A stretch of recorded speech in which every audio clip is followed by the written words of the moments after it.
Lent for me is giving up something very special to God. Well, the common perception about Lent is you sacrifice something that you really like.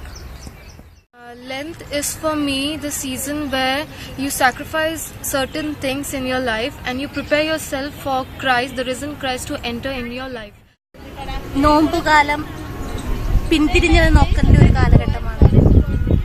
നോമ്പ് നിങ്ങൾക്ക് മനസ്സിലാകുന്ന ഭാഷയിൽ പറഞ്ഞ യൂത്തിനെ സംബന്ധിച്ച് പറയുകയാണെങ്കിൽ നോമ്പുകാലം ഒരു പ്രണയകാലം. അതായത് പ്രണയം എന്നത് സ്നേഹിക്കുന്ന ഒരു പരസ്പരമുള്ള സ്നേഹത്തിൽ സ്നേഹിക്കണമെങ്കിൽ അറിയണം.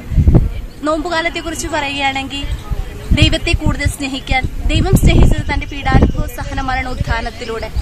ആ പീഡാനുഭവ സഹന രഹസ്യങ്ങളിലൂടെ കടന്നു പോകാൻ, അതറിയാൻ, അതിനെ സ്നേഹിക്കാൻ, കൂടുതൽ നമ്മളെ തന്നെ അറിയാൻ, അങ്ങനെയുള്ള അറിവിന്റെയും സ്നേഹത്തിന്റെയും ഒരു കാലഘട്ടമാണ് പ്രണയകാലം എന്ന് പറയുന്നതും നോമ്പുകാലം എന്ന് പറയുന്നതും.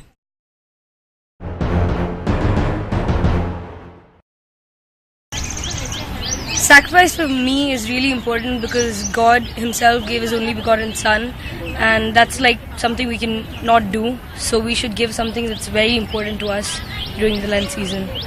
And what I have given up this year is I've given up sweets and non-veg. Sacrifice. Yeah, I mean, Lent is seen as a time when you sacrifice something that you really like. Well, this year I haven't really been able to sacrifice as such, but I wanted to do something really good. So I took the time out to teach 2 kids at my house so that they could have a better living. This time for Lent, I sacrifice, I'm not eating any meat products. That's what I sacrifice for Lent. It's a little tough for me because everyone likes to eat non-veg, and this time I'm not eating that. And സാക്രിഫൈസിനെ കുറിച്ച് പറയുകയാണെങ്കിൽ പരിത്യാഗം. ഈ നോമ്പുകാലത്തിലെ പ്രത്യേക പരിത്യാഗം എന്ന് പറയുന്നത് മത്സ്യം, മാംസം, അങ്ങനെയുള്ള ഭക്ഷ്യവസ്തുക്കൾ ഉപേക്ഷിക്കുക എന്നതിനേക്കാളും ഉപരി നമ്മുടേതായ ഇഷ്ടങ്ങളെ, നമ്മൾ എന്തിനെയാണോ കൂടുതൽ ഇഷ്ടപ്പെടുന്നത്, ഒരു ആഹാരത്തെക്കാൾ എന്നതിലുപരി നമ്മിൽ മാറ്റം വരത്തക്ക രീതിയിൽ നമ്മിലെ ചില പ്രത്യേകതകളെയാകാം, നമ്മുടെ കൂടുതലുള്ള ഇഷ്ടങ്ങളെയാകാം, അവയെ ഉപേക്ഷിക്കാൻ, അതാണ് കൂടുതൽ പരിത്യാഗത്തിലൂടെ ഞാൻ അർത്ഥമാക്കുന്നത്. Greetings to all. I took the liberty of asking a couple of people what do they really think about Lent period and what have they sacrificed for the Lord. Majority of the people answered that they have sacrificed non-veg and sweets. Is sacrifice, especially during Lent period, all about giving up food that you really like? Lent is a time when we prepare ourselves for Easter. It's a time to draw closer to God by self-examination, repentance and spiritual discipline. The portion that I have got is Leviticus chapter 2. The book of Leviticus contains rules and instructions for worship and religious ceremonies in ancient Israel, and for the priests who were responsible for carrying out these instructions. When we read Romans chapter 3 verses 21 and Hebrew chapter 9 verses 23 to 26, we'll see that these instructions provided a way by which they could demonstrate their obedience. The entire sacrificial system was a mean by which God taught people was atonement.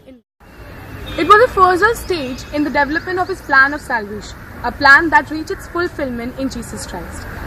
These rituals taught people that though God forgives sin freely, but he did not treat sin lightly. He was a just God, and the sacrifice helped to teach people the meaning of atonement. From earliest times, offering and sacrifices were a means by which people expressed their... When we read Old Testament, we notice that no matter what status people enjoyed, what kind of sacrifices they offered, the offering always had to be the best available and should be offered wholeheartedly. If we read Genesis chapter 4 verses 2 to 5, we'll see how Abel offered the best of his flock and in humble faith, and God accepted his offering. Cain's attitude was arrogant and his life was ungodly, and therefore God rejected his offering. Acceptance of the offering does not always depend on quantity or quality, but on spiritual condition of the offerer. But now we see how people have become mechanical in their offering without any genuine feelings. As we are coming to the end of the Lent period, let's promise ourselves to offer our lives to the God wholeheartedly.